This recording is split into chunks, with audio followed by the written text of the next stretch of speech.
नमस्कार, मैं हूं दिबांजलि मोइत्रा। अयोध्या में हो रहे राम मंदिर निर्माण के खिलाफ पश्चिम बंगाल से आवाज तेज होने लगी। पहले ममता सरकार में मंत्री और जमीयत उलेमाए हिंद के प्रदेश अध्यक्ष सिद्दीकुल्ला चौधरी ने मंदिर निर्माण पर सवाल उठाया। अब इमाम एसोसिएशन ऑफ बंगाल भी अयोध्या में मंदिर निर्माण के खिलाफ बयानबाजी करने लगा। उसने तो यहाँ तक कह दिया कि जो भी मुस्लिम बीजेपी से जुड़ेंगे उन्हें मुस्लिम ही नहीं माना जाएगा।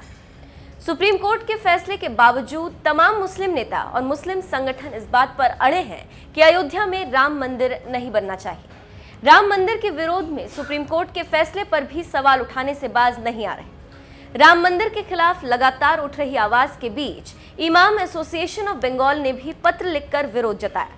इमाम एसोसिएशन के अध्यक्ष मोहम्मद याहिया ने कहा है, ये पत्र मुसलमानों को चेतावनी है। वो अब निश्चित करें कि वो किनके साथ है। उन्हें इस बात को समझना होगा कि वो अगर बीजेपी को सपोर्ट कर रहे हैं तो वो अवश्य ही मुसलमानों के खिलाफ है, क्योंकि बीजेपी मुसलमानों को नुकसान पहुंचाना चाहती। अयोध्या में हुए भूमि पूजन पर इमाम एसोसिएशन ने कहा कि ये राम राज्य या हिंदू राष्ट्र की नींव नहीं है, बल्कि मुस्लिम विरोधी भावना का सालाना जश्न, आरएसएस बीजेपी का सालाना धर्म है। बीजेपी आरएसएस के जो सहयोगी हैं वो खुद को सही करें, नहीं तो ये उनकी मुस्लिम के तौर पर पहचान को खत्म कर देगा।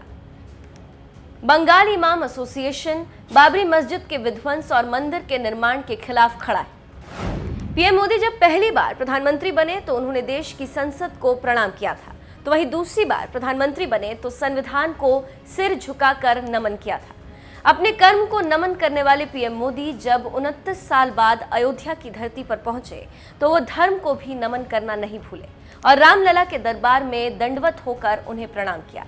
यानी देश के पीएम अगर कर्म को नमन करते हैं तो धर्म के सामने भी दंडवत होते हैं। लेकिन इमाम एसोसिएशन को इसी बात से चिढ़ है कि संविधान के सामने झुकने के बाद वो भूमि पूजन में कैसे बैठ सकते हैं। इमाम एसोसिएशन ने पीएम मोदी की ओर से संसद में प्रवेश करने के दौरान संविधान के सामने झुकने और उसके बाद भूमि पूजन में बैठने पर सवाल उठाया। उन्होंने कहा कि संविधान में जो लिखा है उसका मखौल बनाया गया है। ये किसी भी लोकतांत्रिक देश में कल्पना से परे। मुसलमानों में बीजेपी का डर दिखाने वाले ऐसे ही संगठनों के लिए शायद पीएम मोदी ने दूसरी बार पीएम बनते ही बीजेपी नेताओं को संबोधित करते हुए कहा था कि हमें मुसलमानों के खिलाफ होने वाले इस छल में भी छेद करना है। जैसा देश के गरीबों के साथ हुआ है, वैसा ही छल इस देश की माइनॉरिटी के साथ हुआ है। दुर्भाग्य से देश की माइनॉरिटी को उस छल में, उस छलावे में ऐसा भ्रमित रखा गया है, उसको भयभीत रखा गया है। अच्छा होता उसकी शिक्षा की चिंता होती, अच्छा होता उसमें से सामाजिक सार्वजनिक जीवन के भिन्न भिन्न स्तर के लीडर पैदा होते, अच्छा होता समाज के अन्य वर्गों की बराबरी में उनका भी आर्थिक सामाजिक विकास होता। लेकिन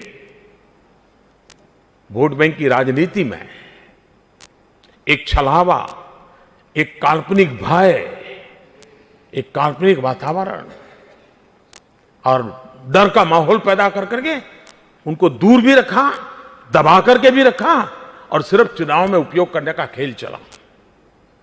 2019 में आज मैं एक जिम्मेवारी के साथ आपसे अपेक्षा करने आया हूं। अब जब संविधान को के सामने सर झुका करके आपके सामने खड़ा हुआ हूं, तब मैं आपसे आग्रह करूंगा कि हमें इस छल को भी छेद करना है। मुसलमानों के उत्थान के लिए आवाज उठाने वाले पीएम मोदी के बारे में इमाम एसोसिएशन ऑफ बंगाल कह रहा है कि मुसलमानों को इस बात को समझना होगा कि वो अगर बीजेपी को सपोर्ट कर रहे हैं तो वो अवश्य ही मुसलमानों के खिलाफ है, क्योंकि बीजेपी मुसलमानों को नुकसान पहुंचाना चाहती।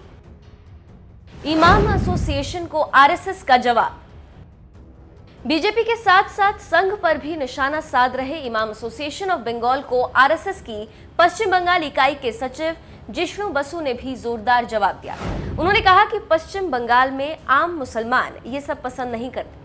वे अपने बच्चों के लिए अच्छी शिक्षा, अपने युवाओं के लिए रोजगार और समुदाय की समग्र समृद्धि चाहेंगे, जो ये राजनीतिक ताकतें देने में विफल रही। इसीलिए मुझे लगता है कि इस बार मुस्लिम समुदाय साजिश को समझेगा और उसे नाकाम करने के लिए कदम उठाएगा।